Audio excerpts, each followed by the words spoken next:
Unspoken Issues. Ladies and gentlemen, welcome to the Unspoken Issues podcast. We are so glad to have you back here. We are going to be talking some new warriors this evening, and specifically Scarlet Spider and the new warriors. This was an idea that was shot out by one Dean Compton. He's sitting right over there. I think it's just one of those blip things that happened in the 90s that people forget about. That Scarlet Spider was a member of the New Warriors, which means on some level Spider-Man was once a member of the New Warriors because he goes on to be Spider-Man for half an hour or whatever, however long enough to do the Web of Carnage thing, right? Yep, long enough for that. So I think it's just one of those neat blip things that happened with, especially in an era of Marvel where I think I don't think there was anybody driving the ship. I don't think anybody knew what was going to happen Tuesday to Wednesday. I mean, right now they put New Warriors under the Spider-Man family book. So I think this was another way to strengthen that tie, and that's Marvolution, to paraphrase Eddie Vedder and Pearl Jam. It's Marvolution, baby. You remember that song? Yeah. Bringing it back. Hell yeah. Oh, yeah, that's a good one. Todd McFarlane did the animation for the video. So just about said it. I know. Hey, I'm always going to be a little faster. Just a little. Just a little. I find this to just be wow, there's a lot of half-baked ideas in here that don't even ever get a quarter-baked. I find some of the things happening around the New Warriors to be interesting. This is probably their last hurrah. They're not going to last. I think when this ends, they've got 9 more issues before they're done. Ultimately, to wrap it up, I picked this because Darry is a goddamn Scarlet Spider mark. When I pick things, I try and keep everyone in mind. It's this is more my thing. This might be a little more Jesse's. This might be a little more Darry's. But I think it's things that interest it also. It's an interesting nexus of where Marvel was and where more Marvel was going to go. It's kind of a sad look at what the New Warriors had been and what they would be. And the Scarlet Spider is in it, so Darry is just going to fucking explode with joy. So those are the reasons. That's it. Darry, this hits the shelves July of 1995. Scarlet Spider is on the front of this first issue we're going to be talking about. When you're collecting, and are you seeing this on the shelf, and are you like, oh my goodness, I got to spend some money? What's going on with you? Yeah. These are the first issues of New Warriors I ever owned. Bought them off the rack just because he was on the cover. I had no idea. Not subtly either. They're like, hey, motherfuckers, he's joining the team here. Here he is. It makes sense for the time period we're talking about. He was in everything. He was in every issue of Spider-Man. Yeah. They had already had maximum clonage, so it wouldn't be too long until he'd be Spider-Man. They had a plan. It wasn't a very good plan, but it makes sense. Why not? New Warriors on the chopping block. Throw this guy in there for 5 issues. He doesn't do anything. You could not read these 5 issues and you wouldn't miss any, major moments in his story, such as it was. But yeah, these hooked me. I had no idea who any of these characters were. Later on, I would recognize some of them from the trading cards, and I'd be like, "Oh, I know them. They're Ben's friends." But yeah, I had no idea. They have no utility outside of that. They only exist in relation to Ben Reilly, the Scarlet Spider. It's funny because you said, well, basically it means that Spider-Man was on the New Warriors. I always think of the New Warriors as characters that tried to recapture the Spider-Man magic and failed on their own, even if one was co-created by Steve Ditko.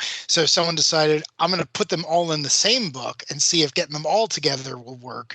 And then, they got 75 issues. That's not bad. But it was funny seeing. I think Nova had a really strong run early. Maybe some of the stories weren't as good. When did it go? It went 30 issues, right? Oh yeah. I think Nova had a fan base, a pretty strong one, or he wouldn't be able to come back. What happened with Nova, honestly, is they just completely undid his powers and story in an issue of ROM for no reason that anyone could tell. And then they're 8 years later, we got to bring back that Green Lantern Superman thing we used to have going on. But yeah, you're right. Speedball failed. Most of these guys had already. Yeah, they tried. This was the Spider-Man formula with the group. Yeah, and I don't think that's a bad thing. I wouldn't even.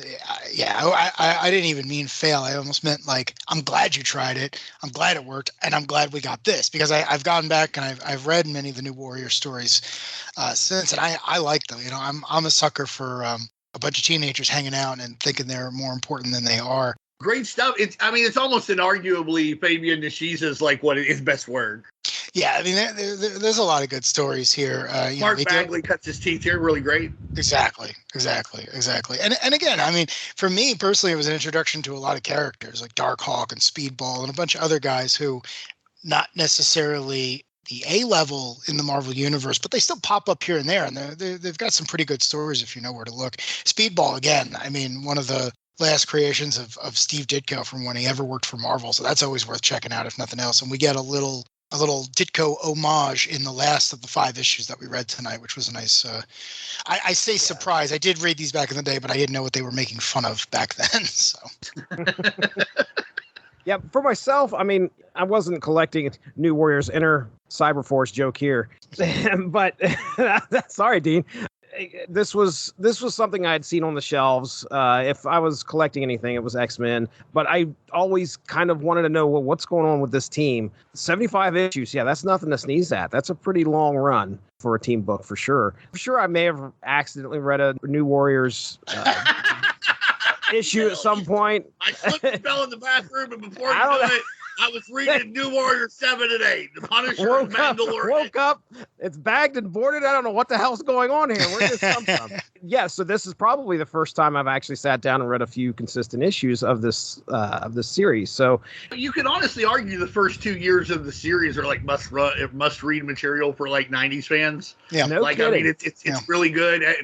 Again, it's like Darry said, this is the Spider-Man concept to an extent. It's the Teen Titans concept to an extent. It's the sidekick concept to an extent, but it's all kind of mashed together into the Marvel universe. And at the risk of sounding like a fucking like energy drink commercial or something, like it had the attitude, you know. I mean, it had like, you know, it felt very 90s in a way that Teen Titans had ceased to feel contemporary several years earlier. Even like later Young Justice, which I like a lot of it, sometimes it comes across a lot like, hello, fellow kids, you know what I mean? But like New Warriors under Fame never came across like that. Power Pack worked very similar under Louise Simonson. It never, you felt like you were reading about kids, like real kids, not people who were writing about like, who were like, this is how I think kids are, but people were writing, this is how kids are. And I think they did a really great job of that in those days. And like you said, Scarlet Spider later on a natural fit. Darkhawk was a natural fit when he came in. There was definitely an effort when the New Warriors first, like, when they debuted in Thor and then got their own title. Around that same time, you know, Marvel's, you know, they're releasing Sleepwalker, they're releasing Darkhawk, they're releasing New Warriors. They're looking for some new ideas about some younger characters to get that feel back. And if any, and I don't think any of them ever caught fire, but you'd be hard pressed to find like stronger fans in a way. Like I almost feel like New Warriors and Darkhawk fans are very similar to Legion of Superhero fans as far as their fandom. Like they're devoted to this in a good way. You know what I mean? So I find it to be like that. Like, no, the Legion's not the most mainstream DC guy, but you talk DC team, but you talk to a guy or a lady who loves them, and my God, you know, it's like it's got that cult classic atmosphere. You know, very like an ECW feel sometimes. You know, where it's like these are what the cool kids like. Oh yeah. Except Darry, he didn't like it. I just I have no context for it. But, oh man, I understand. No, for real, that's what I was saying. There really wasn't a lot of good teen stuff at the time.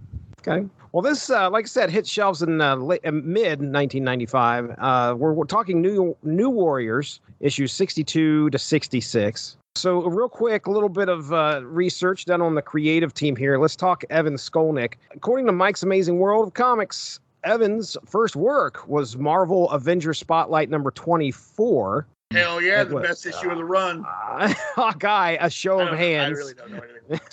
Came out July of 89. I was going to say, I bet Hawkeye was in it. Yeah, Hawkeye was definitely in it.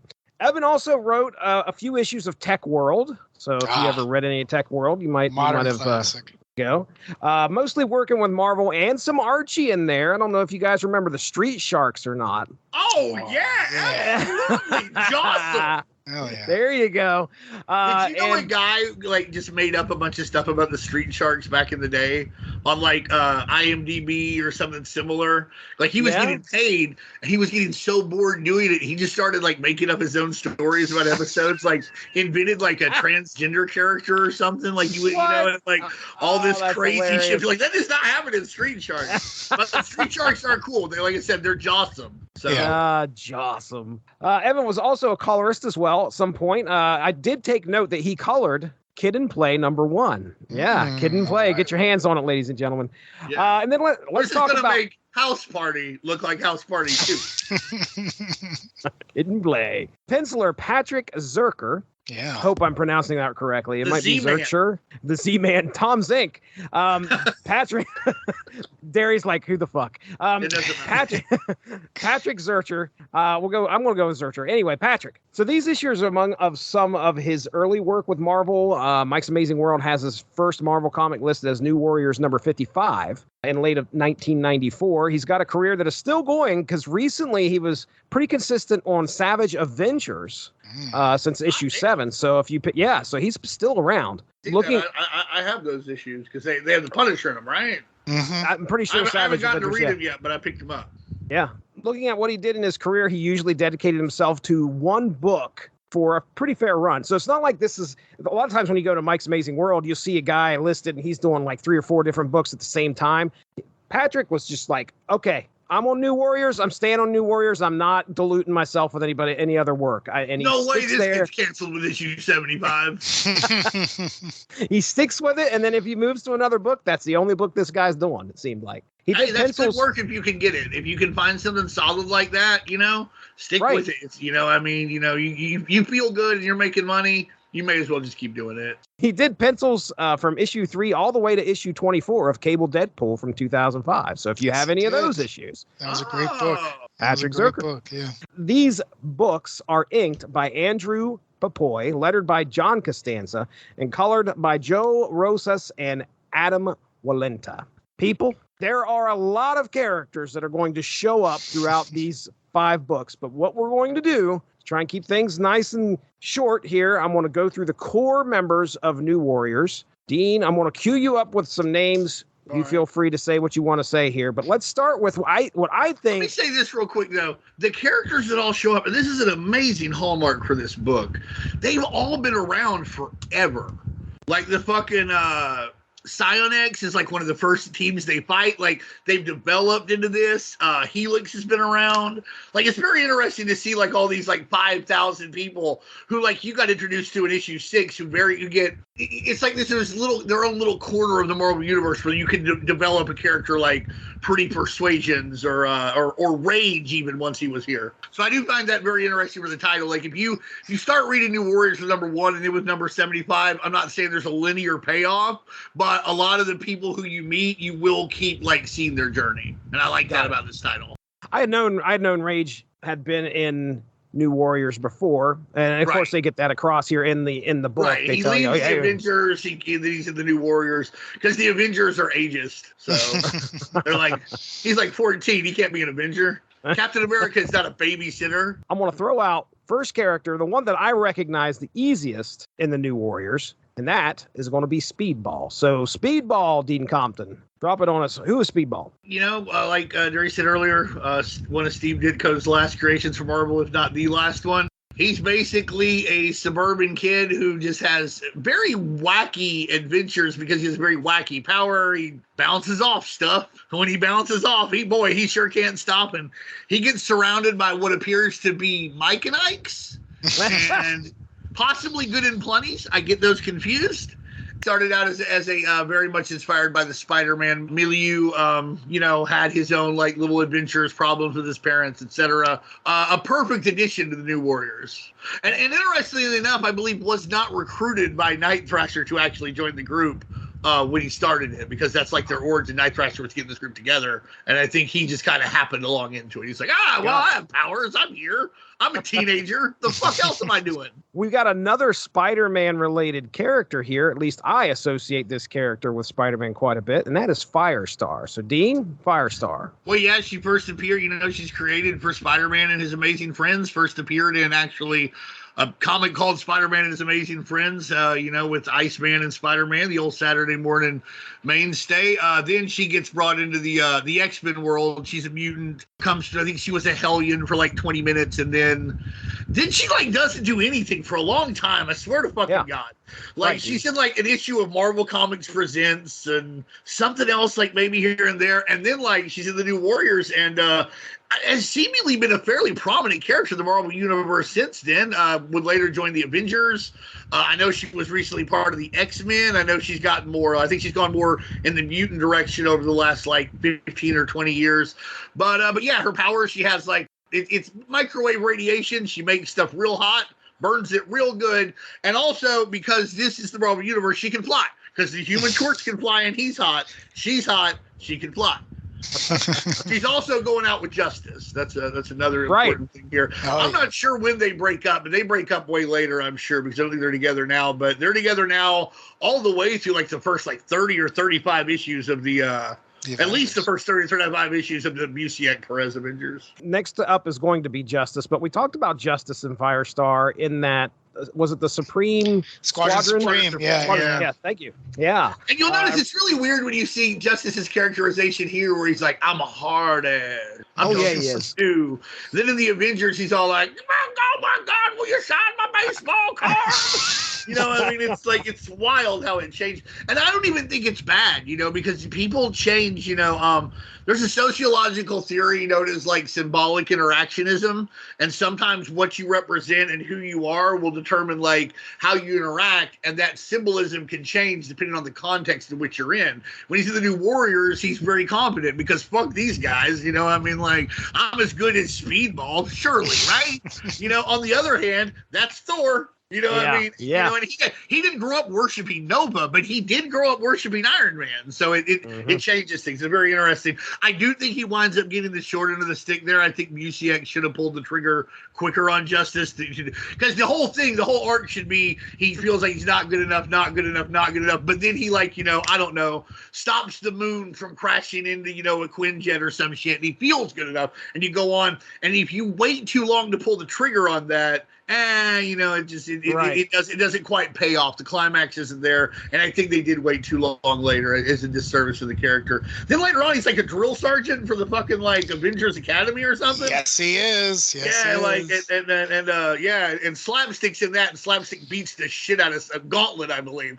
It's one of my favorite moments where Slapstick's like, "Don't you ever badmouth my friends?" And then like, I don't know if they ever find out that it's Slapstick later or not, but like, I do remember that like they're basically somebody does like, well, what would she do? It's like, we can't do anything about it. Slapstick could kill all of us. Yeah. What are you gonna do? He's a fucking cartoon. That's way off the rails. But you know, to segue into Justice, he has like telekinesis, and he killed his dad. Oh. Out of jail. Killed his dad. It was an accident. It was a really important storyline in the first 25 issues of New Warriors, and Firestar had to like take the stand against him and stuff. It was wild stuff. His dad was abusive, by the way. So, you know, he like lashed out. It's not like he didn't murder his dad. He wasn't like, ha, Dad, here I come. Literally, I'm Justice. This is Justice. Let me kill you. But yeah, his telekinesis and a really, really dumb looking costume. I don't like the big cape. It doesn't work for him. Is this on the stands at the exact same time as Major Victories in Guardians of the Galaxy? There's definitely some overlap. I believe in like issue 38 of New Warriors, they meet. They do? Okay. Yeah, because like the timelines diverge when Major Van Zastro comes back in time. For anybody who doesn't know, Major Van Zastro of the Guardians of the Galaxy is an alternate timeline Marvel boy / Justice. Since he came first. Right, he did come first. And he went back in time. He didn't like the way his life was. So he's like, if I just set this off to where he never goes on this space trip, the shitty stuff in my life won't have happened. But when he goes back and does that, he just creates a divergent timeline. Yeah. So our Justice, Van Zastrovic, will never go on to be Major Van Zastro, Major Victory in the Guardians of the Galaxy. Like I said, they do meet, I think, at one point. And they're like Spider-Man point or what the fuck ever. And, but it is a very interesting like side. I don't know that anybody's done anything with that guy since like 2009. No, it's been a while. You know, when they were redoing the Guardian, like they found like his body with the shield. I remember. Yeah. I don't even read it. I just remember the image. So anyhow, we're way in the weeds. But my God, I know y'all are enjoying every second of the hike. Who's the next guy? Right, damn it. That's right. You mentioned the costumes, and I'll throw this one out there because I had a hard time trying to figure out what the hell was going on with this costume. Turbo. So Turbo is the one with like the weird. Yeah, Turbo, but Turbo's costume looks weird, but it's actually like how it works. Okay. Turbo actually they've used in ROM, and it's this dude who was like, I don't remember where he got the Turbo suit exactly, but he was like the superhero of a small town, and the dire race kill everybody, and it's really sad. And then eventually somebody else gets the Turbo suit, and they share it with this lady, and they're both Turbo. And then she just winds up the only Turbo. I think the guy dies. I can't remember. But the turbines on like her wrists and ankles, like that's how she can fly and do stuff. So it doesn't necessarily look the best, but I'm going to give them a pass because it's functional. I will take something that looks wonky but is functional over something that looks wonky but is not functional any day of the week. As far as like why she has the fucking like I don't know, disco Pope looking helmet. I don't know if that's functional or not, but sometimes, I mean, a lot of times I'm not going to really pick on somebody about a helmet. If I can deal with Galactus, I can deal with something else. I love Galactus's helmet, but I'm glad he dropped the G. I'm glad he's G, yes. Oh, I love the G. I love the G too, but like, let's be honest, Galactus isn't the kind of guy who has to announce himself. Like Galactus, like Superman needs to brand himself. You're like, oh, things are good. Galactus doesn't need a brand. Everybody's dead once he leaves. The fuck does he care? You know, oh, Galactus is here. How do you know? The G. Fuck that. Galactus doesn't need that. I guess it could have been the Stranger or Celestial. Thank God he had that G on his chest. Anyhow. Last one. Sure. I have Alex Power, and I don't know why, for the life of me, I didn't draw the line between Alex Power and the Power Pack. Had no idea why that completely got by me. But anyway, Alex Power. You're not a Power Pack guy?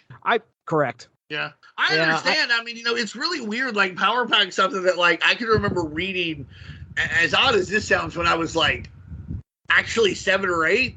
But as an adult or as a comic collector, when I was 13 up, I think I read as many Power Pack issues, as I did then, like around 7 or 8, But yeah, he was in the Power Pack, the Power family, who all had different powers, and he can take all of their powers.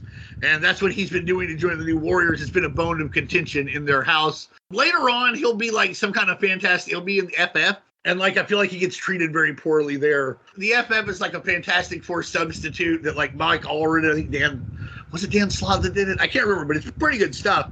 But they get it wrong because like he's all like, why don't we just talk to Dr. Doom? Why don't we just work with Dr. Doom? And then he like goes to see Dr. Doom, and then Dr. Doom, he, is bad. And he's like, oh my God, I can't believe I made this mistake. I'm like, it seemed to be like a weird, like, bone of contention on people who like badmouth war, who like aren't in favor of it. Like, you dumb kid, you don't understand fucking shit. And I feel like that's how Alex Power always gets treated wherever he's at. I feel like he gets treated like that somewhat here. But I do like the natural progression. Bring that teen guy from Power Pack here to connect all of these teen heroes, when and where you can. It would have been, you know what? Why didn't they just make their own Bucky, right? Just make New Warriors Bucky. I'd have been in. New Warriors Bucky. New Warriors Bucky. No, it's probably for the best that they didn't do that. But I understand they couldn't bring all of the Power Pack in. So this is a really good way to keep that, keep that brand alive, keep that, the memories of that going. If there's 7 or 8 Power Pack fans who weren't getting, because you were not getting Power Pack at the time, well, here's a place where you can get some of that. Maybe even tie up a few loose ends from that book and, springboard, hopefully, if not all the Power Pack, Alex Power into a greater prominence in the Marvel Universe. Not sure that happens, but it was certainly worth to try. Sure. Yeah, it's true. I do. And Powerhouse is the name for him. Oh, yeah. I was going to say, yeah. He continually go by that. I think that they stick the genesis of that starts in these issues, I believe. And I think he at one point leaves the house and he's like, Powerhouse. And I was like, okay, yeah, he's committed. It's a good I definitely will not argue that. That's I remember a few Power Pack issues. Call you that, like Jesse Powerhouse Starcher. Yeah. I called myself that. Yeah. Every time. JPS, motherfucker. But yeah, I recall a few Power Pack issues and covers, but for the life of me, I don't know much of anything that happened. There's one issue with like the Punisher and Dakota North in it. Oh, really? What? Yeah, it works. It's a good issue too. A lot of the issues too, like I remember reading their issue during like the Mutant Massacre, and they like go and try and help, and then they're like, oh, there's a bunch of dead bodies, and they do something and they do it right, and then Wolverine's like, you kids fucking go home. What the fuck are you doing here? And they do. I was just going to say, I saw an Uncanny X-Men 195, and Wolverine has one of the kids up like this and has his claws out like he's going to stab her. And I'm like, oh, well, okay. Things have escalated there. Hey, listen, you have to meet Marshawn Discipline, at the fucking Higher Institute for Higher Learning, all right? That Xavier, you can't be, we're not messing around here. Oh, man. When you play the game of X-Men, you win or you die. Ah, very nice. Very nice. No, actually, Wolverine's one of their best friends. It's really fun to see. And also, it's easy to forget Franklin Richards is like a member of Power Pack. Right, right. He's always around with them. Even though he's not in the family, he does pal around. That is right. All right, Darry, it's time to shine. Ben Reilly, Scarlet Spider, give us the lowdown. Oh, my. So the Scarlet Spider is probably my favorite comic book character. And it's just because he was there when shortly after I started reading. And I thought he was great with his little hooded sweatshirt and his "I'm Spider-Man, but I am moodier and darker and more badass." He had impact webbing, which was just that it was basically a bullet and it would hit you and the webbing would explode and wrap around you as opposed to just being a thread. So again, I thought that was the coolest thing in the world because I was 7. Yeah, this is a character. I think it's pretty cool at 44. I was very excited that we were reading this because the character finally got introduced into a movie. So he's in Spider-Verse 2. Whatever it's called, and he shows up in a glorified cameo role, but he's pitch perfect. They made a point of drawing him and characterizing him in his 90s aesthetic. So I was very excited about that. Great. I even saw some of his merchandise at a Target, so that was even more exciting. Would have loved all this stuff when I was a little kid, but I'm happy to accept it now. So Ben Reilly. Did they not make any Scarlet Spider stuff in the Toy Biz line or anything? They did a couple of reprints, back when Toy Biz was at its absolute peak, and it was just making because they were just churning out Spider-Man toys at one point. Yeah. There were some Scarlet Spider toys back then, mostly just repaints of him gotcha. or things like that. So I'm not saying there were none, but I'm saying they were all just they were repaints, they were variants, and then when honestly, those toys haven't aged well. Yeah, right, exactly. And the Marvel Legends line, I mean, you can have every version of him. I mean, Yeah, they're all expensive. For whatever reason, they go way up in the secondary market. Yeah. I was looking for a Scarlet Spider figure to buy. I think I'm just going to buy a new Mafex one, which is Marvel Legends-ish, but it's from Japan. You have to import it, but it's slightly higher quality. It's going to be $100, but to get a Legend, it'd be $100 anyway. Yeah. I just assume they make 6 of them because they know it's not for kids and they can price it whatever they want. And then we all buy it very, very quickly. Right. But yeah, the short pack one. Yeah, it's got to be short pack. I mean, who's going to want this? Who wasn't a fan of him back in the day? But Ben's great. So Ben for Uncle Ben, and Riley is Aunt May's maiden name.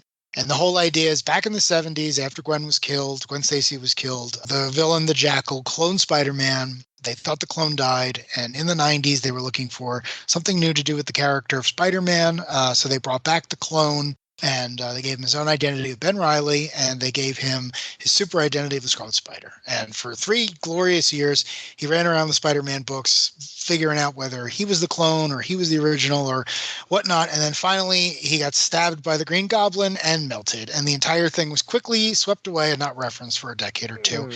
Now the character is back in the comics. He is a supervillain, and he has what might be the worst costume a Marvel character has ever had. So we will talk no more about that. But worse than Kane's back in the day? The current costume. If anyone is curious, Google King Chasm. It is the worst costume I have ever seen. I'm not doing that. No, you shouldn't. You should not. If you misspell that, you're going to wind up with some bad stuff. But it was great seeing Scarlet Spider in these books because it was obvious that Skolnick had no idea what to do with him. He has no character development. He's written like Spider-Man. He doesn't interact with the rest of the characters because clearly the Spider Office wasn't sure what they were going to do with the character. So he doesn't even reveal his identity or do anything. And I love it because that's his only plot point. Yeah. He just Justice is looking at him like, why are you so special? And it's like, well, you invited me to join here and I'm in a very bad place. So I thought hanging about with a bunch of people who weren't going to ask me about my existential dread might be cool. Yeah, but Justice also knew that Scarlet Spider was scamming on his squirrel. Scarlet Spider, every chance he got's like giving the moon eyes to Firestar. I don't think Justice didn't see that. Yeah, that's Justice, fair. Justice was in the fucking pen, man. He knows. Yeah. He knows. Yeah.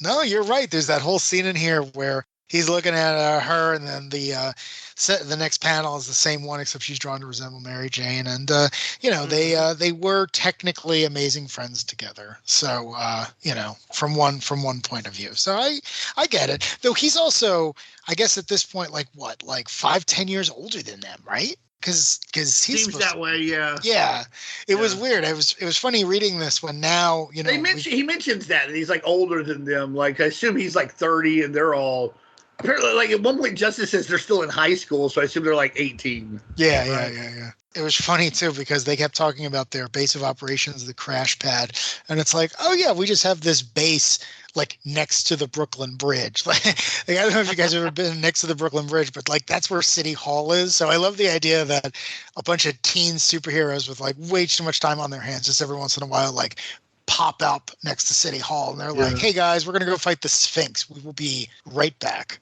It'll make it easier for Wilson Fisk to find them when he becomes exactly. Oh yeah. Like, oh yeah, let's start with the New Warriors. They're the fucking closest. And also, on your way back, get me a sandwich from the deli that I like. You know the one. Yeah. That's Northeast humor. You don't get it, Jesse. You have to live here to get deli. Kind of sandwich shop. It's like a Jimmy John's or something, right? No. That is, yeah, I want to get a strongly worded letter at least. Get acquitted. They'll be like, so why did you murder him exactly? He said that our deli. He said that that Newman's Deli was like Jimmy John's. Let's pick him up and kill him again. That's what happened. You don't ever say anything like that here. From Philadelphia up, don't say anything like that. I think you can get away with it in Baltimore. Change my name, go into hiding. Oh, right. We got to get this guy in the witness protection program. Like, we can't get him deep enough. He's bad enough.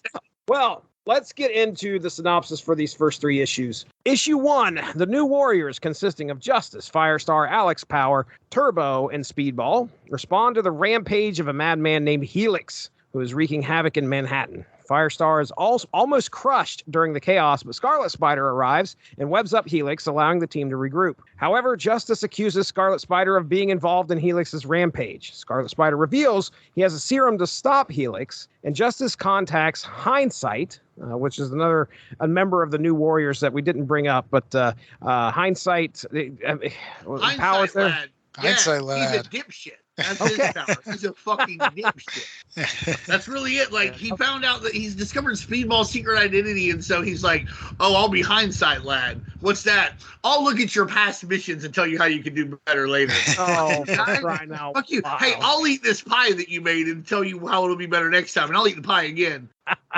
And I think later he becomes he reveals their addresses and shit because after the Civil War incident, he makes was a big the guy deal. that did that. Oh, Yeah, wow. I believe that was him. Justice contacts Hindsight and get ready. It tells him, get ready. We're bringing Helix in, so get ready for containment here. So while the team focuses on Helix, Scarlet Spider administers the serum, reverting Helix back to a human, or, well, somewhat a human. They contain Helix, and Scarlet Spider decides to join the New Warriors. Meanwhile, Rich Rider, who was Nova, right? Yep. They mentioned he got depowered. Rich Rider deals with life after Nova. And, oh yeah, by the way, Namorita, or Chimera, or Nita, she is currently captive. Let's say captive. She's like, a mind slave of some sort? I mean, she knows what she's doing. She just cannot control her own actions by a group called, hold on, I had it here, Undertow.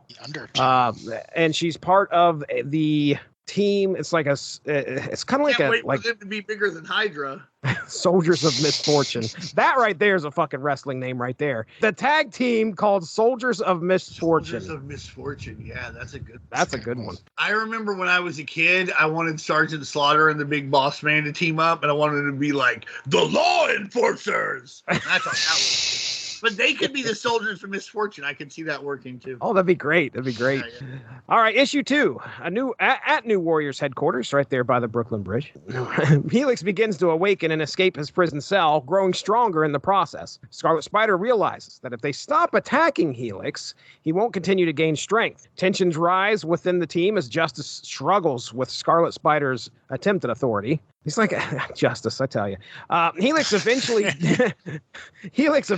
de-evolves back. Squirrel, man. Of course he's antsy. He is. Look at what he's wearing versus what the Scarlet Spider is wearing. You're like, this is you, and this is the guy she told you not to worry about.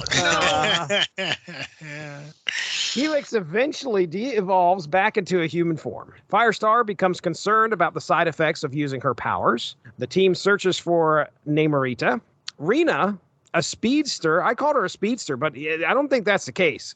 She's one of those people who goes fast by slowing time. She's not fast. She makes time work for her. Right. She arrives at New Warriors HQ and shares information about their future, including Speedball's death. Firestar. You're going to be finished. You're all going to die. Right. Firestar visits a medical facility to investigate the effects of her powers, but all of a sudden, she is attacked by genocide. Yeah. And that is spelled Genecide. See what they did there? Yeah, I just say Genecide. Genecide. I'll go with it. You know, I mean, I think you're not wrong, though. You can pronounce it either way, but, like, I thought it was clever. I was like, you know, like, oh, if I say this, if you just hear it, it sounds like it, but it's what we're actually saying. You read it. Anyway, she's a dipshit. It doesn't matter. Go on. Bigger dipshit. Hindsight lad or Genecide? Darry, go. I like Genocide's design. I do not like her purpose, but as a villain, she is at least easy to hate. Also, you know, there's not many female top shelf villains at this period of time, and she was a pretty good one. But I do like Hindsight just because how he is so easy to hate on. And I just, every time I would read this, I was like, oh man, I kind of hope they throw you into the river. They're not going to, they should, right. But you know, I have to keep out hope. Who's the bigger dipshit though? I guess Hindsight. Hindsight, definitely. Hindsight's bigger dipshit. Jesse, bigger dipshit. I'll go with Hindsight as well. I don't like a smarmy, you know, kid that thinks he's going to help out and instead just keeps causing more trouble. Throw his ass in the river. I will agree too, if for no other reason than also like when Hindsight thought it was cool to be around superheroes, he dressed up with like rear view mirrors and shit, and like, you know, did everything he could to impress these fuckers. The second it was inconvenient for him, he threw them all under the bus and like fucking like, you know, sold them out and made their lives and their family put them and their families in danger. Say what you will about Genecide, but you know, she has a fucking ethos. I don't fucking like it, and I think it's terrible, but goddamn, she believes something. You know, like in The Big Lebowski. Hey, say what you will, but like at least they believe something. Fuck that guy who's just like whatever's cool right now. I just wanted to have a bigger dipshit contest. I hear you. I hear you. Well, she is the leader of the terrorist group Eugenics. Firestar. I'm noticing a pattern here. Right. Yeah, you ain't kidding. It's a weird pattern, by the way. Most of the villains have something to do with like, uncomfortable genetic manipulation. It's a very strange book. Right. So Firestar, you know, she realizes she's in trouble. She calls for backup, and Night Thrasher and his team, Psionics, come to their aid. Now, in issue 3, after a blast at the medical facility, Firestar checks on a woman who was shot by Genecide, and the New Warriors confront Eugenics, mistaking Psionics, for being involved in the attack. There's a lot going on now. Yeah. Chaos ensues as the teams clash, but eventually realize their mistake. Genecide reveals her twisted ideology, claiming to see DNA and determining who should and shouldn't be alive in a world where medical miracles cheat evolution. Right. Genecide informs evolution works. Genecide informs Firestar that continued use of her powers will prevent her from having children, devastating her plans with Justice. Genecide escapes, and the New Warriors and Psionics part ways. Back at New Warriors HQ, the team contemplates what to do with Helix. Rena, also now known as Timeslip, requests to join the team. Alex Power considers taking on the name Powerhouse. Meanwhile, an alien entity possesses an employee of an observer, and I don't even know we get it. Yeah, I don't think What was that? Yeah, That was so weird. Paid off like way later. I've read all of New Warriors 1 through 75, and I don't remember it now. You know. Yeah. Yeah, like after the Scarlet Spider, all I really remember is that badass cover to 75, where they're all like standing there. You know. I really like that last cover, and that's it. Like Scarlet Spider joins, leaves, last cover. That's the end of New Warriors for me. Yeah, what we're talking about here, folks, there's what is it, like a page where there's this person at a newspaper who's trying to track down the New Warriors, and it's like an alien of some sort who gets into one of the reporter's brains, I think, and so it's like a transfer of whatever this alien is, and that's it. We just know they're after the New Warriors. We don't really know much anything else. So, all right. So there you go. First 3 issues are in the bag. We've got those we got the synopsis out of the way. My first note was that there's definitely, this is a teen soap opera. We got super heroics going on, but we definitely have the undertones of a relationship between 2 of the teammates. The fact that they want to have kids and they are not going to be able to, or at least that's Firestar's plan. Be able to. Yeah, they may not be able to. I don't know if I was seeing that in comics in 1990 and in the 90s, I should say. I'm sure they're out there, but I don't know if off the top of my head, what I was reading was like where a superhero's powers are actually detrimental to them having children. I'm not saying it's neither novel. Ballistic nor Cyblade wanted to have kids. I'll have to check my issues just to make sure. Neither of them. Velocity didn't want to have kids in Cyberforce. We weren't touching on heady subjects. We weren't touching on that. Too busy with the laser saw blade. Damn right. No, you're right about that, and I think it's important to know, and this is what made New Teen Titans successful, and this is what made X-Men successful.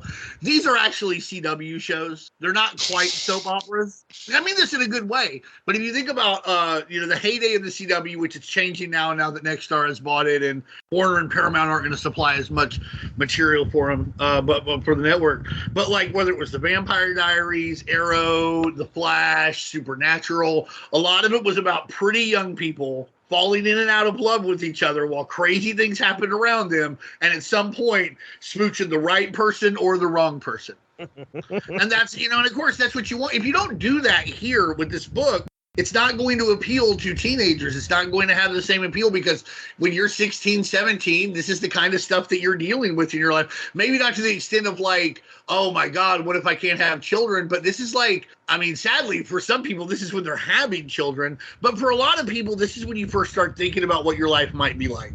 This is when you first start thinking about like the person you are, the person you're going to be. You're going to make leaps and bounds of changes between like 15 and 25, but like the core of that person is starting to show up here, and it's going to show up through your interactions with your friends, the people you surround yourself with, and your romantic partners at the time. And I think that I don't think that they do as good a job here as they did earlier, but I don't think they ever do. I don't think the title ever does a bad job of showing that off, because if that's the demographic we want to attract, those are the issues that they're having, and they want to see that juxtaposed with big superhero action. I think that's a big reason why like Secret Warriors, the New Warriors relaunch after like Civil War and stuff, for Secret Empire didn't work. Like it wouldn't work for those because they get away from that. But that's what it's got to be. It's got to be about young people, young pretty people with superpowers having young pretty people problems, and sometimes they smooch the right or wrong person while also laser zapping Thanos or whatever. You gotta Darry, am I wrong? This is the formula. This is what you should be doing. I agree with you 100%. I think that's why this book lasted so long. Like, you get a bunch of kids in a room and they're like, are we going to be the next great generation of superheroes, or are we just going to mess around and grow up one day? Or what's going to happen? And you see where that goes, and you fill every issue with a bunch of crap, and you see it through the lens of hormonal teenagers. And it's a winning formula. If you want people dealing with more, like, I don't want to say more serious, because they're not having kids or thinking about kids is serious, but like grand geopolitical stuff. There's Avengers books for you. Like, there's other stuff for you, in regard to that. And New Warriors is really cool too, in that like they had a lot of interaction with X-Force for a while. It's not like the prejudice that goes with mutants, like it won't work in New Warriors, where you can have allegories for different types of prejudice, homophobia, racism, sexism, etc. It's interesting though, this thing with Firestar's powers killing her or making her life more difficult. it continues into Avengers, where don't she get a super suit eventually? Hank Pym gives her some special suit to wear, and is like, oh, wear this and it'll absorb the radiation and won't affect you personally, so you'll be fine. It's like it's a big part of her character is the fact that she shoots out microwaves, and that could be dangerous to other people and that could be dangerous to her, and her body doesn't seem to like that. So it's interesting how consistent she has what I would consider to be like a very Marvel problem, right? Like, you got superpowers, there's a huge downside. What decisions are you going to make with that knowledge? So it's another great layer for that character. It's also solved a very Marvel way, and it was like, get one of the 4 smart guys to whip you something up. Yeah, right. Right. Listen, go talk to Reed Richards or Tony Stark or Hank Pym or Dr. Doom, and if one of the 4 of them will whip you something up real quick. But I like that too, because but I don't have a problem with that. I'm saying it, flippantly. It's funny. But of course, like, how else are we going to solve the problem? You don't want to see her like barren, do you? You don't want to be like, I can't have kids anymore. You don't like, listen, it was cool in Squadron Supreme in a bubble when Nuke's family got cancer. But like, do you really want like the Speedball cancer story? Nobody wants that. So sure, I think I'm making fun, but it's actually the right. I like the idea that you have this character who's really good at being a superhero and who's sweet and who is very smart and good at her job and all this nonsense. But like, if she were a villain, she could just give you cancer. Like, that's her superpower, basically. Like, she doesn't want to, she just wants to melt things that get in the way and fly around. But she's the Nitro of good guys. Exactly. There you go. Exactly. I did want to throw one more thing out here just to see if you guys recall this at all. Talking about storylines that kind of start, or things that start and just don't. What in the world? When Gene Side shows up at the medical facility and proceeds to shoot that lady in the stomach, the pregnant lady, if I remember correctly, she's pregnant, isn't she? She's at least trying to get pregnant. She's trying to get pregnant. Okay, so she lives. She's clearly alive, I believe. At the end of this whole altercation, was that a setup for something that happens later at all? Like, did they? No, I think she passed judgment on her, because the lady earlier is talking to Firestar. Oh, and makes her infertile. We've been trying to have kids for like whatever, but I think we finally got it. She was not worthy to have. She apocalypsed that lady's womb, and she's like, "No, you can't have kids. You're not worthy. You're too weak. You're gonna hurt evolution." Again, not how evolution works at fucking all. It's wild how many like villains like talk about evolution. Whoa, but like, it's not how evolution works. In a nutshell, this villain is defining evolution as like survival of the fittest somehow, but evolution is actually the species that adapts the quickest and most efficiently survives. And sometimes that means survival of the fittest. Sometimes that means cooperation. Sometimes it means a mix of the two. But it's not just a straightforward apocalypse villain answer that we see so often out of these weirdos.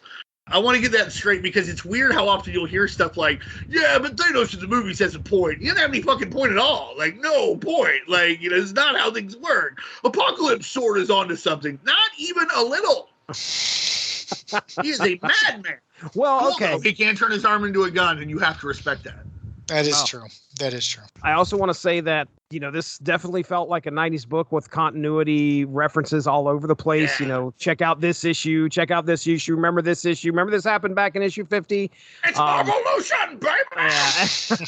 It's good stuff. It kind of takes me home a little bit. So let's talk about Scarlet Spider in this book. So I'm going to throw it to you first, Darry. I mean, Scarlet Spider is becoming part of a team. Okay. He wasn't part of a team prior to this, was he? No, he actually hasn't even been the Scarlet Spider that long before he signs up here. It was mentioned before, but like the New Warriors, they started having the Spider-Man logo in the corner, and Marvel is in disarray at this point. Like they're only a year away, maybe less from bankruptcy. So stuff's getting real. And I really like the fact that the Scarlet Spider joins the team, because, again, he puts on the costume because he feels a sense of responsibility. He returns to New York because Aunt May is on her deathbed. But he doesn't have anything to do, right? Because Spider-Man is still Spider-Man. He might be on the way out, but he's still dealing with all his nonsense. And the Spider-Man of the 90s is not known for being a team player. For a lot of times, Scarlet Spider doesn't really have a lot of stuff to do.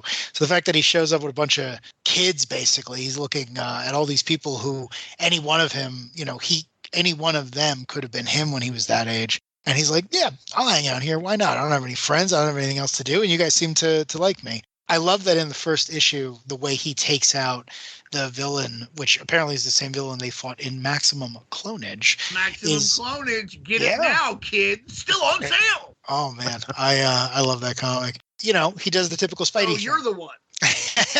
You have to remember that I believed all of the hype. I was like, yes, this is going to be the most important book. I don't know why it costs $6.99, but I'm sure it'll be worth every penny of that. It was not. But listen, when you first listen, it's a hype-based business. Yeah. I mean, maybe not so much anymore, but certainly then. And like, you know, you can fall for the hype really easily if you're between the ages of like 7 and 13, because like, you know, you don't know that there's been like 5 incarnations of the fucking Teen Titans. Like, Teen Titans have never been the same.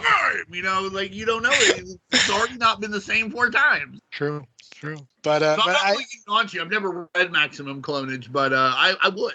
Oh yeah, I mean it's nothing special, but again at the time it's like, oh man, which of these guys is gonna wear the webs? Who knows? No. But I get a lot like, out of this Maximum though. Maximum Carnage, yeah. Clonage. Oh yeah. Maximum Overdrive. There you go. That which had Green Goblin in it. So there you go. There you go. Bringing it all back home. Yeah. The House of Ideas never let a good word go to waste, right? That's right. That's how Stan did it. So I did like that as soon as Scarlet Spider shows up, he does the Spider-Man thing of like making science out of nothing, right? Like he brings the MacGuffin gun to try to defeat the villain. It breaks, so he takes it and he puts it in one of his spider stingers. He shoots the guy in the neck, and they're all like, "Oh, wow, you actually defeated him completely on your own, and none of us did anything.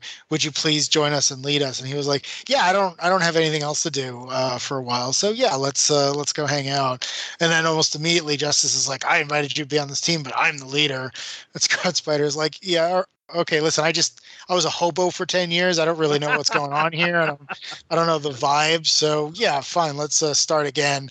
And what does Justice do? He turns around and is like, "You got to take your mask off." And he's like, "Well, I'm not doing that. That was really weird. We should have talked about that before I joined your team. Right. I'm going to just go now, but I'll be back next time the villain I defeated gets bored of watching TV in your basement." So I feel like Marvel always did that. Like when Walt Simonson did the Avengers and he put Mr. Fantastic and Captain America on the Avengers, like the first storyline is like Mr. Fantastic not doing well with Captain America's leader. He used to be the leader.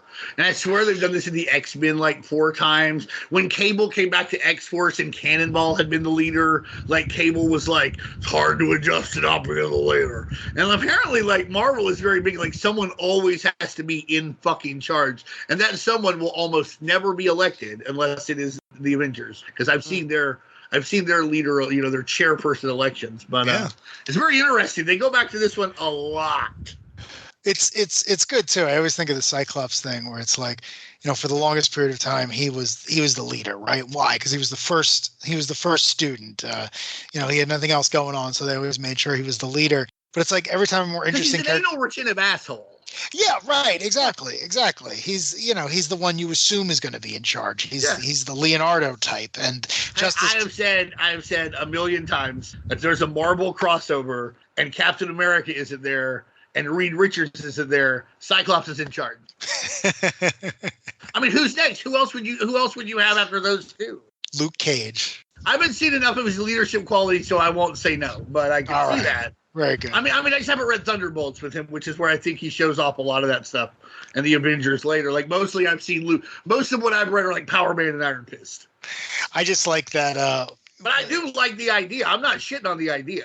When Brian Michael Bendis was writing New Avengers, and he had all the A-list marquee characters in the book, and as soon as everything went to crap, he turned around and was like, "Well, I really like Luke Cage, and I think that character's come to the point where he can lead the Avengers," and he made it work, and it just was like, "Oh yeah, because you're what Cap would be today, right? You went through a questionable medical experiment, and all you want to do is help your fellow man, especially in this downtrodden neighborhood you come from." So I'm always I can totally see that. Yeah, he's a great leader.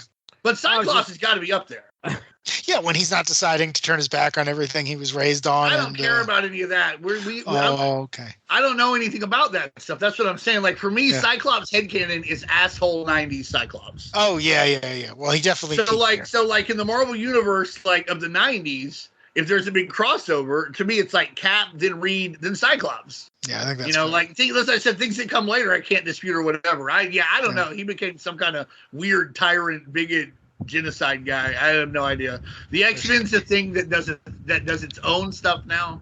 And I have my own headcanon, and I don't ever have to read it again. And I'm not even necessarily knocking it because I hear some stuff that sounds neato, but I'm not getting in that one. You're not jumping in there? No, true. No, it's for an audience that isn't me. It's for the young people who need X-Men now. You know, and I got the X-Men I needed when I was young, and this is the X-Men that for a different generation. And I have nothing but respect for that. Fair enough. Nice. I mean, Dean, did you have any thoughts on the Scarlet Spider here joining up with the New Warriors? Anything else on your mind there? It's funny that like when he talks to his and Speedball's relationship, how you mentioned, Darry, that like they're always fucking writing this guy like he's Spider-Man, and so apparently his whole like the total of his interaction with the team is mostly him and Justice bitching at each other, him ogling Firestar and doing a terrible job not getting caught, and mouthing off to Speedball, who is like the irreverent quip slinger of the group already. So like they have to be like, it looks like we missed kickoff. It's like, yeah. But we gotta know the score. And then Justice is like, shut the fuck up, don't have fun. Because that's one of the things, with the exception of like Captain America in the Marvel Universe, I swear to God, like half of your job is to tell somebody cool to not do cool things. Like the difference between Wolverine or the difference between Cyclops and Storm as X-Men leader is like Wolverine's like, I'm gonna do cool things, and Cyclops is like, don't do cool things, Wolverine. He's like, ah. And then when Storm's leader, she's like, Wolverine's like, I'm going to do cool things. And she's like, not until it is time. Now, Wolverine, do the cool things. And he's like, ah. And that's the difference between them as leaders. And I feel like Captain America and Storm understand it's time for cool things sometime. Yeah. But like nobody else, Justice is just a hard ass, which I don't like. I like him better, when he's a little nicer. He's on edge here and everything. So because of Scarlet Spider. But yeah, he's just kind of there. I also appreciate in the Firestar subplot the attention to doctor-patient privilege. Like, she's like, can I tell my doctor that I'm Firestar? And then eventually she finds out anyway, and she's like, well, listen, we have doctor-patient privilege, right? Yeah, of course, again, not going to tell anybody. So that's pretty neat. I feel like that should be an issue of She-Hulk somewhere. Like where they're lawyering up in regard to like what doctor-patient privilege means in regard to being a superhero or villain. Neat little touch. I love seeing psionics because, again, they've been a part of the book since basically the beginning of the book. They have their own, like, development, their own, crests and their own falls. And Night Thrasher, just being Night Thrasher. Yeah. Doing what I gotta do with my skateboard. I love it. Love that skateboard. I love the whole Night Thrasher thing because it's like, why were you guys here? Oh, I own this place. Like he's just... Yeah, he's a multimillionaire. He's got the foundation. He's got the businesses. He's got everything else, and he just likes picking up teams of maladjusted youths and running around trying to fix them. And it's funny because like people, when I obviously being the big Punisher fan that I am, people will be like, oh, so Punisher kind of like Marvel's Batman. I'm like, I think Night Thrasher is Marvel's Batman. like it's pretty much straight up. Yeah, he shows up there and he's like, I think it was Justice. I can't remember. Somebody's asking him like, "What are you doing here?" And he's like, "Well, I own the building. Yeah, I kind of have to be here." So the alarms went off. I own it. Shit was going down. But like even more so than Moon Knight, which I feel apes the Batman feel. Night Thrasher is just Batman, but like black and in the Marvel universe, and that's pretty much it. Yeah. That's fine. I don't have a problem with it. He looks cool. He looks like an evil, like, fucking sports player from, like, a super game. Like, he's like, oh, in the year 3745, baseball has taken over North America. And I mean that in a good way. I know that's, it's funny, but I like it. I like that aesthetic. He does, really. I just want to throw this out here before we move on here, but I just decided to look up the Soldiers of Misfortune because for some reason that's sticking in my head. Slaughter and the Big Boss Man. Would you care? Anybody want to care to like throw out the names of the Soldiers of Misfortune? Because I have them all right here, and you won't believe what these names are. Do. All right, here we go. I have no idea. Caliber. Okay. No. All right. One's called Right and Wrong, right? Correct. And do you see what Right looks like? He is quite possibly the best supervillain of all time. His ability is just that his right arm is massive. That's right. His left arm appears to be normal size. His right arm He's the Paul Orndorff of supervillains. Paul Orndorff is a wrestler who like had a nerve problem but didn't quit wrestling. So one of his arms got to be smaller than the other. And when you watch him wrestle his last 5 years, it's very noticeable. Okay. So that is a terrible joke, and I'm a bad person. But at the same time, I love Paul Orndorff, R.I.P. Mr. Wonderful. Yeah. Right. So yes, right and wrong. All right. Dark and light and cut and fast, Jesus. Which I'm sorry. Former member hard, because it was fast and hard. I remember that as mentioned, which by the way, one of the fucking names that was thrown down there was General Admission. What a terrible name. Undertow doesn't mean anything. Although there is like a member of Destro's Iron Grenadiers, Undertow, and they're like his frogmen. I like that. That makes sense. Okay. They're in the ocean, swimming around, shooting people with crossbows and shit. This is just nothing. I didn't like anything about it, but a terrible name, terrible ideas. They're there to be beaten up, let's be honest. Let me read these names again because I screwed up the order. It's hard and fast, cut and dry. Hard and fast, good. Make it sound as much like a pornography as possible. Keep going. Cut and dry. Oh, great. Dark and light. Right. And right and wrong. And then... Wet and dry. Flowing fast. Dirty and clean. I mean, it sounds like fucking Apocalypse. I got the 4 Horsemen at home. That's hard and fast and cut and dry. Can we have the 4 Horsemen of Apocalypse like Wolverine is death? No, you can have the shitty Dark Rider knockoff here. Here's freaking High and Low. Enjoy yourself. High and Low. Oh, shit. I just want to say again, these are some of the densest comics I have ever read. Like plot, like they used to, I think it was Chris Claremont or Paul Levitz who used to said, like, you know, you have your A plot, you move that forward, you have the B plot, you try to bring that up to speed for the next issue, then you give a little dangling on the C plot, you know, you keep that going for as long as you're on the book. This thing is like, you got an A plot, a B plot, a C plot, a couple of Z plots we might never get back to, but it's all in 20 pages. Like, there's some splash pages, but for the most part, these are just like really dense panels. We were talking about Zurcher before. I am a fan of his, and you know, he really packs it in. You get your money's worth. Like there are villains and heroes that just come in for a couple of scenes. Again, they set up this whole time travel thing with like Speedball's going to be murdered by someone, but he's also having a dream about being turned into a cyborg. It's the strangest. It's going to be Nitro Speedball. There you go. Very, very dense. He killed Captain Marvel, too. I don't see how you didn't see this coming. Oh, yeah, right. He did. I was forgetting about that. But yeah, this is very much... Some of this stuff like Psionics has been building up literally almost the whole title. Exactly. Yeah. Exactly. If you were just given these issues, all this shit that happened with the Psionics and Night Thrasher and all that, knowing that Night Thrasher was part of the team at one point, you know, I knew that just because of the covers, but shit, being a brand new reader, there is so much that is packed into the title all together that in these issues, you know, it means something. So dense is the right word. I agree. All right. I also like the part, I can't remember the dude's name, but like he's in Psionics and like he's the math guy, like he makes math weird shit happen and he puts the person in the maze where he's just like, oh my God.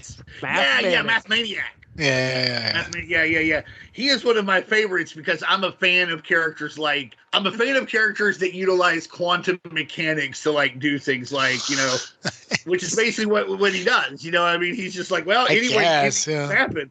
Like Arcana from Squadron Supreme does it. To an extent, that's what Scarlet Witch does. That's what Zatanna does. I'm a sucker for that shit. So when this person gets stuck in the maze, it's like, I can't do anything. Every choice will just lead to another choice and another choice. I'm like, that's right, buddy. The inertia of existentialism got you. Way to go. Wow. So anyhow, I thought that was a cool moment. It's too bad that like Scarlet Spider ninja kicks him immediately after. I don't think that power would work on the Spider people though, because all they do is have aim. So they would just if it was Ben Reilly or Peter Parker, they just start jumping over the walls. They'd be like, I don't care, I'll find a way. Doing fucking spider parkour and shit. Parker. Well done, sir. Look out. You can go ahead and sign out now. Do we know what Undertow was even trying to accomplish? I was so confused. I think they're trying to they're one of those the world is shitty, but we'll make it right through our own brutal overlordism. Oh, okay. You know? Yeah. This next issue begins with Namorita now part of the group called the Soldiers of Misfortune, being controlled by a brain implant under the extremist leader Protocol, I believe is his name, Protocol's command. The Soldiers of Misfortune are attacking a drug lord's air base. Meanwhile, Rich, formerly Nova, returns to the New Warriors HQ and gathers the team, believing he has found a lead on Namorita's location. So there was a relationship there. I could tell, right? Oh, yeah. They had a will they, won't they, then they did, then they didn't, and okay. Here we are. All right. So Justice and Firestar discuss Firestar's powers and the fear of potential infertility. Robbie, Speedball, about call him Speedway, folks. Rob... Yeah. I'm sure he's bounced in there for a drink or two. Get yourself a big gulp, ladies and gentlemen. Yeah. Robbie experiences nightmares about his future. Rich discovers a clue involving the military and an operation called the Undertow, which, he's trying to draw parallels here. Alex calls upon an old power pack spaceship called Friday. He's like, oh, wait a second. Hell yeah. I've got an idea. How about Friday? And the New Warriors fly down in Friday to investigate what's going on with this Undertow deal. At the airbase, they confront the Soldiers of Misfortune. Scarlet Spider notices unusual sparks coming from the back of one of the soldiers' head. Rich takes Friday into a facility. Now, he needs to find Namorita, okay? He does. She's here. And so he takes Friday. This is some of that CW pretty people kissing stuff I talked about. Takes the ship, flies down into this facility, and it's pretty dangerous. As a matter of fact, it's so dangerous, they run into something, and it knocks Rich out. So he gets knocked out, and Namorita, resisting her programming, grabs the ship and flies it to safety. Right as soon as Rich wakes up, she teleports out of there. So he sees her just for a split second before she leaves. Yep. She all right. teleported? I thought you got Suicide Squatted. What is Suicide Squatted? Oh, yeah, I think you're right. I think she she had an implant in her brain. Like in the Suicide Squad, like they kill you if you're fucking like go against the mission. She died? I thought that's what we were supposed to I think you're believe. supposed to think she died. I don't think she's really dead, but I think that's what we were supposed to believe. Maybe you're right. Maybe totally missed that. Maybe I just wanted more than this New Warriors comic could give me, and I just added a little flair, a little seasoning. I thought that she got Suicide Squatted. Either way, what a fucking downer for Richard Rider. Right. Yeah, you ain't kidding. Like, neither are like super cool. Right. Well, honestly, in the Marvel universe, though, as weird as this would say, wouldn't you rather she be dead? Because like people get better from being dead in the Marvel universe like all the time. But like if you're controlled, you can be controlled for a while. He doesn't know where she is now. Right. Right. That's fair. So that was the end of issue 65. We get into 66, and it's a bit of, just like you said, it's a tribute kind of to Steve. Yeah. So Speedball returns to his hometown of Springdale and discovers an ordinance against vigilantes. Oh boy. Some supervillains. He's known that's been around for a while. Okay. All right. So he finds out that doesn't find it out. He knows that there's this ordinance. There is an ordinance against vigilantes here in Springdale, ladies and gentlemen. Let the cops handle it. It's been a subplot of New Warriors like the whole book. Some supervillains have recently escaped, and they do a great job of calling this the Speedball Revenge Squad on the front cover. So it's so perfect. But not only that, Speedball's thinking, well, I'm thinking about rounding these guys up. Damn the law. I'm going to go get these guys. Now, the supervillains are after What are you going to do, Dad? Arrest me? The supervillains are after Niels the cat, who was, by the way, has similar powers to Speedball. And he's a cutie. Oh, yes, he is. He's a cute kitty. So Speedball visits Hammond Labs and meets Dr. Benson to discuss the strange happenings with his powers, because he'd noticed that are they shorting out? Is that what's happening to him here? Something's going weird with them. Right. Now, while he's there, he stumbles upon a meeting of his old villains and sees Niels trapped. Speedball intervenes and defeats his old villains pretty quickly, but is caught off guard by Rebound. Rebound attempts to drain Speedball and Niels' kinetic powers until Niels coughs up a kinetic hairball, disrupting the process. Let me just say, this is the only convenient hairball in feline history. As a general rule, they cough up a hairball like right on the carpet or right in the spot where you're going to walk, and they do it while you're in the dark. Man. So I got to give Niels credit. This is the only time you'll ever be like, I'm glad that cat had a fucking hairball. Just before the machine reaches critical mass, Speedball catches a glimpse of himself in what he believes is himself in the kinetic dimension before it shuts down. At the end of the tale, Speedball plans to take Niels back home with him, right? He's going to take him back to New Warriors HQ, he's right? A good kitty. And of course. Pending Dr. Benson's approval, it sounds like he's okay with that. Meanwhile, Scarlet Spider, in a couple pages here, attempts to kind of smooth things over with Justice at the New Warriors HQ. That doesn't go so well. He's just about to reveal his identity, too. Like, Justice finally gets under his skin enough to where he's like, okay, look, I want to make things right. And he just about takes the mask off. He's like, nah, not doing it. And then he leaves. And that's it. And that's him quitting the team. Is that him quitting the team? That's him quitting. In the next issue, it's a crossover with the Spider-Man titles, and Ben Reilly is Spider-Man in the next issue. Yeah, and he's actually, I sent you a panel from it where he's like, I'm going to run into these guys. What am I supposed to say? Hey, I used to be the Scarlet Spider. We hung out. Yeah. He talks about it like they had any kind of like deep relationship, which they did not. Yeah, they're not even going to know he dyed his hair. So right. But yeah, this is it. This is him quitting the team. He's not in the next issue. Literally, the next issue of New Warriors, he's Spider-Man. And I forget what's the crossover that happens, Darry? Do you remember? What is it? No, I don't remember offhand. I can tell you here what it's called. It's like something. New Warriors 67. It's like Spider Nightmare. No, Nightmare and Scarlet. Ooh, Nightmare and Scarlet. Yeah, that's it. Yeah. That's why I sent you the message, because I was like, what's your vision here? Because I thought this I said, my vision was just to read it because it's just an interesting blip, and very like Scarlet Spider. I think this is a very emblematic of what was happening to Marvel at this time. Like they just did. They were, in a lot of ways, there's no editor in chief. There's like 5 people who are supposed to be in charge of their family titles. So like stuff's just getting lost along the way. And I don't think there was a plan. I think maybe, Danny Fingeroth or Ralph Macchio or somebody will hear this and correct us or whatever. But or Howard Mackey or somebody was involved. But like, it just seems like they were like Darry said, we got to do something with Scarlet Spider. New Warriors is part of our, the Spider family now. They decided to put it here, and instead of in like where it probably should have gone on some level, which is with the Avengers, Fantastic Four, which was like the main Marvel universe or whatever, Marvel Heroes. I think that imprint was called, that one part of the line was called. But instead, you got to have now. How does it get, they put it under Spider-Man? So now, how are you going to fucking connect it to Spider-Man? Let's put the Scarlet Spider in. We're not doing anything with him anyway. And then things changed too, because like they were going to end the clone storyline. Then they had to extend it because sales were good and the people upstairs didn't want it to end. And so like it winds up being just a big clusterfuck. And I think it's emblematic of Marvel at the time, while also not really being necessarily bad comic books. I agree. Listen, I think it's important to remember too that no one knew what the character was going to turn into, right? They just knew that they liked him. So you throw him on this book, you throw in everyone else on this book. He's not even the only person who joins during this arc. Time Slip shows up, and then Friday the spaceship shows up. Like, the writer clearly has no problem. I gotta get back to that. Remind me.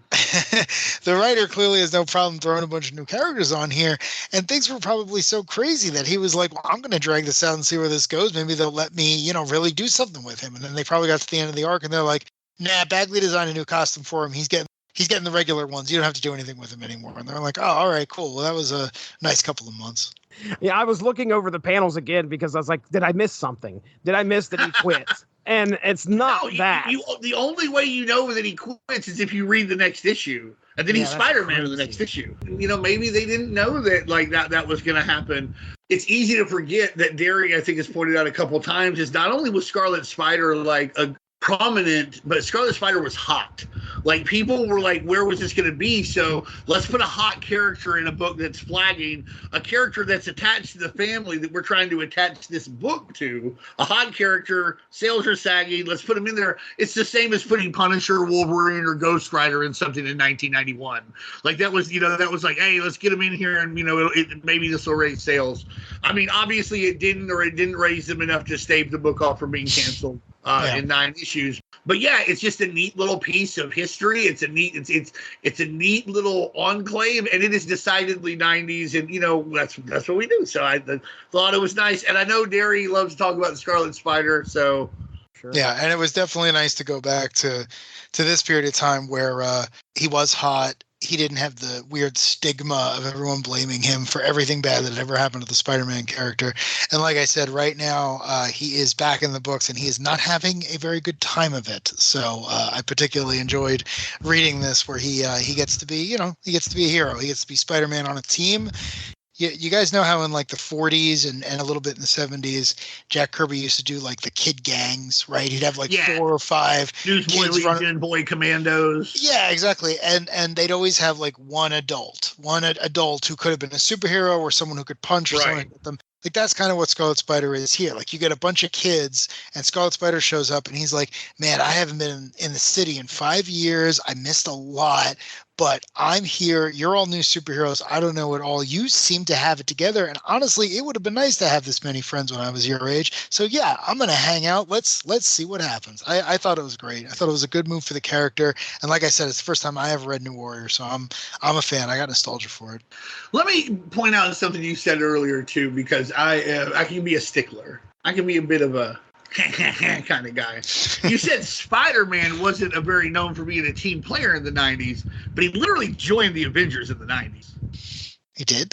It's in the crossing line. He joins as a reserve member. Oh my goodness. Yes. And there's a press conference and J. Jonah Jameson tries to come after him and it doesn't work. You are and he absolutely becomes right. a reserve. And I love Spider-Man. I don't like Spider-Man so much in the New Avengers or when he's always with a team, but I love the idea of Spider-Man as a reserve Avenger. He can be a bit more with the Fantastic Four for me. I like those ideas. I think those things fit very neatly. Spider-Man's earned everybody's respect. Everybody likes Spider-Man. I think it makes sense. But also with Spider-Man, probably for a lot of different reasons, little Spider-Man can go a long way. If you're the Avengers, So I think it's just a neat thing. But you're right. I mean, and later on in the Busiek Avengers, like in issue 1, he bows out. Yeah, he shows up and he's like, well, I had to show up, but I've got a bunch of stuff going on, and you guys seem to have this handled with all the gods, so I'm going to... Right. But I think you're right, though. As a general rule, he doesn't work, but I think in that one role as a reserve Avenger, I think it's a nice touch. I want to know you guys' thoughts on Spider-Man as a reserve Avenger. He's one of the premier Marvel characters. Like, he should belong with one of the Marvel's premier team, or at least be associated with it in some way. I can't say that I've read too many issues where he's been a part of the Avengers. Yeah, I know that he's been in some books where the Avengers were featured, but it doesn't seem like he's always been a big part of the team itself. I'm sure there's books out there that feature him in that. Yeah. And then later on, obviously, he's in the New Avengers. And the idea that there would be any debate or controversy about Spider-Man being an Avenger now is laughable because of the movie. Right, dude. Now everybody just thinks he's an Avenger. Back in the day, I definitely would have said no. Not even as a reserve Avenger. Well, no, and here's the reason why. He is a marquee character to us, but in continuity, he's supposed to be this character who no one knows anything about, and who's kind of creepy, and who's known for making jokes and leaving weird webs all over the city, and who's constantly being yelled at by the equivalent of the Post. Now, obviously, when he meets the other heroes, they're all like, "Oh, you're a good kid, and you're very smart, and you can help us out of a jam." But I like that the general perception of people, especially if it's outside of New York, are like, nah, he's just kind of creepy. I also like the fact that, Spider-Man's most often defined by the fact that he can't balance everything.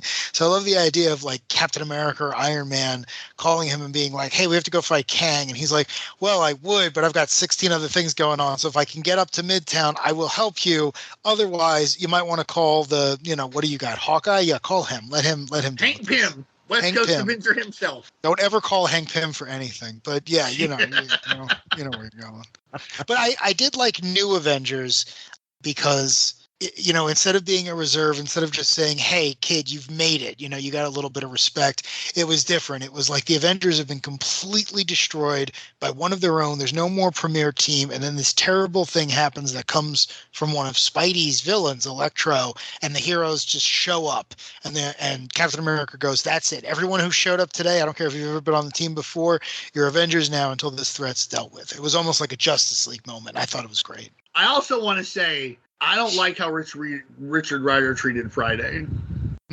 Agreed. Friday is a sentient being. Like, it's not, like, this isn't your car. You know what I mean? Like, Right. you know, like, he's like, I don't have room to get down there. I don't give a shit. Well, Nutty, you just broke, like, you're like, to you, it's a wing, but like, to this guy, it's a wing. Like, Right. it's like he's alive. I thought that was bullshit. I thought it was on character. I like Nova, but it's very emblematic of what Nova would do then, and it's a far cry from what Nova would become in like the mid 2000s with the Annihilation stuff, where like he becomes like arguably the premier superhero in the galaxy. You know, and it is like, you know, very, very wise. It actually makes a lot of good, sound decisions all the way to the end of the Thanos imperative. But like at this point, he can't see anything that isn't 3 feet in front of him. True. And like, so he treats him bad. I like Friday. I think Friday's very nice. They should be very nice to Friday. Everyone should be nice to Niels the cat. Also, who's your favorite Speedball villain? I gotta say, the two-legged rat. Pretty fucking fucking tight. You can see the Spider-Man Ditko feel too. He's trying to Sandman, Lizard, Electro. Like, I don't think these villains are bad. They just they were anachronism. They weren't going to work when Speedball came out in like 1990, 89, wherever it was. But who's your favorite? I got the two-legged rat. All right, so here we go. There's the bug-eyed voice. The bug-eyed voice. Yep. Great. Looks cool as hell too. The ghost of Springdale High. Bonehead. Leaper Logan. Yeah. The Harlequin Wolverine's Hitman. cousin. Yeah, right. Leaper Logan, yeah.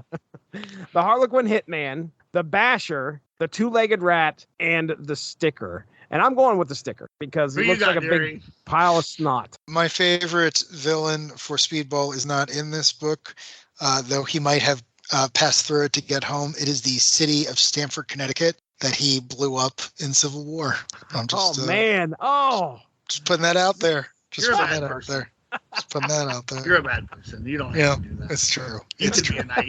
You could be nice. It's true. I'm going to see you in person in a couple weeks, and I'm going to kick you in the gut. I'm going to give you the Stone Cold Stunner, and I'm going to be like, "That's for Speedball." You're not going to see it coming. We're having our first Titanic team up. It's very exciting. You know, I'm going to throw this out there about Friday. Who forgets they have a fucking spaceship? Alex Powers like, oh, that's right. I got a spaceship. Well, I guess because they hadn't been going on adventures together. It's power-packed spaceship. It's not just his.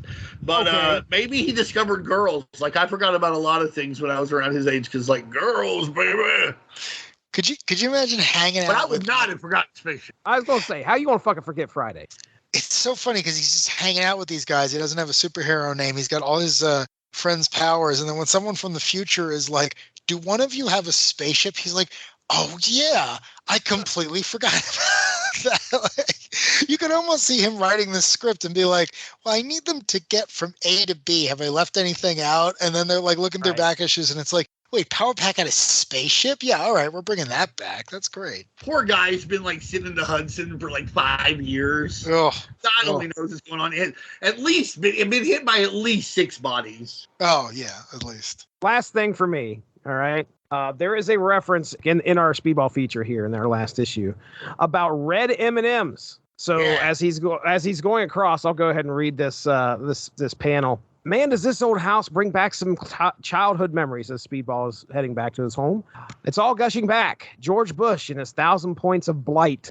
TV shows named after zip codes. The advent of the tamper-proof bottle.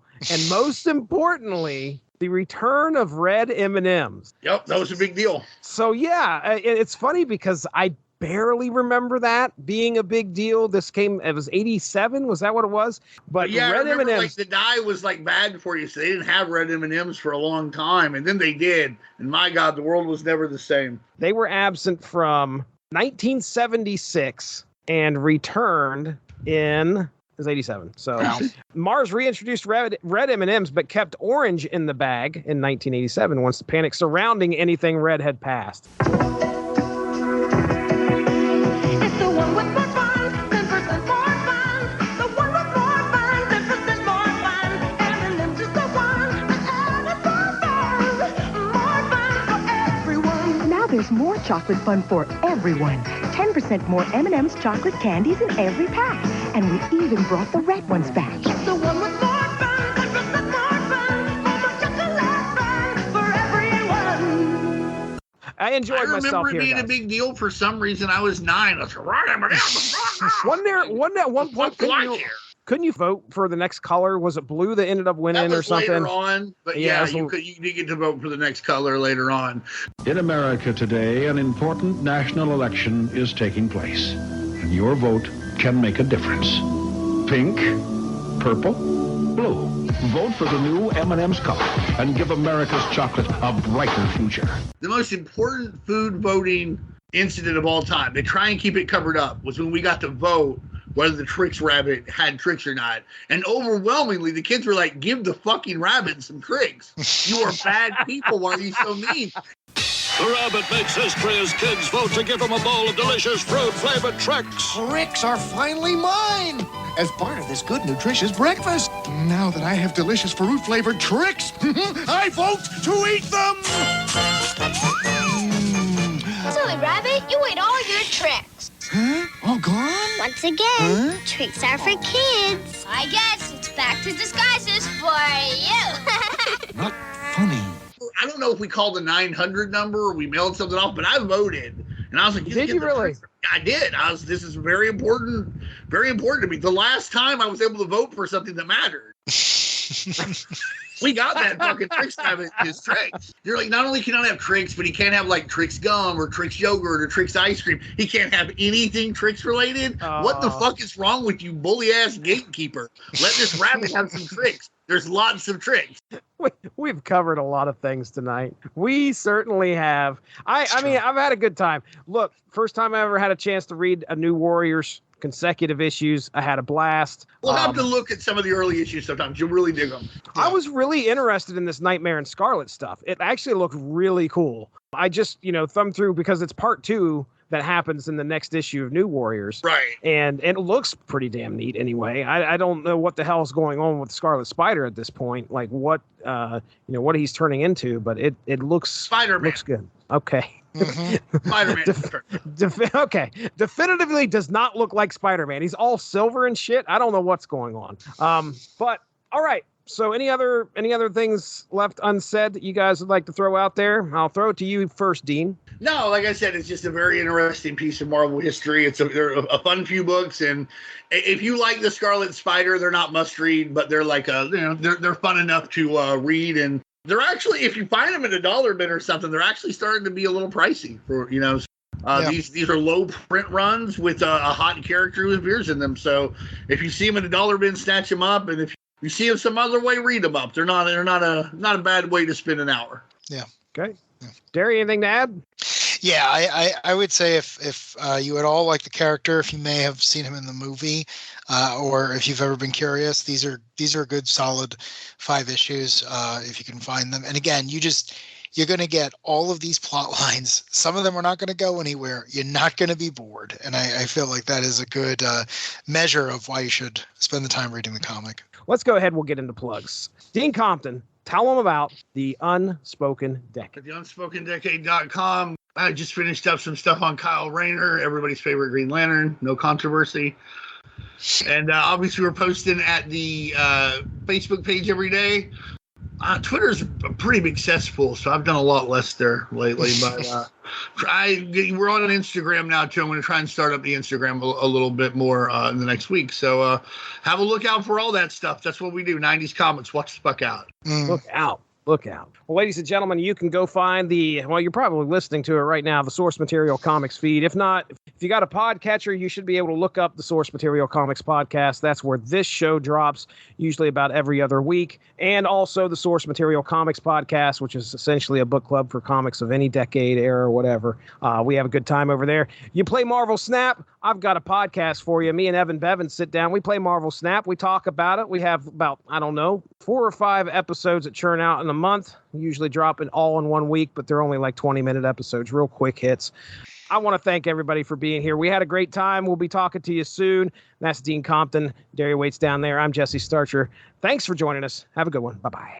Thanks for joining us. Unspoken Issues is part of the UnspokenDecade.com, the home for 90s comics, blogs, and podcasts. Unspoken Issues also has a Facebook group you can join if you are interested. Just search the Unspoken Issues podcast and request to join. All of this would not be possible without W2Mnet.com and the Rattlich and Broadcasting Network, so make sure to seek them out for more podcasts. If you enjoyed what you heard today, please feel free to share, and we look forward to entertaining you again soon.